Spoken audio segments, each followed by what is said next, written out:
హనుమ విషయంలో మీకు ఎదురుగుండా ఒక మూర్తిని కూడా పెట్టి పూజ చెయ్యక్కర్లేదు.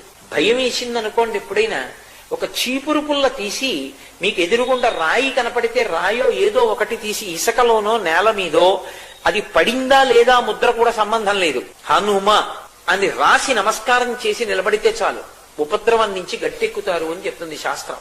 అందుకే హనుమ అత్యద్భుతమైనటువంటి రీతిలో కనపడేటటువంటి సుందరకాండకి ఇప్పటికీ పెద్దలు ఒక మాట చెప్తారు.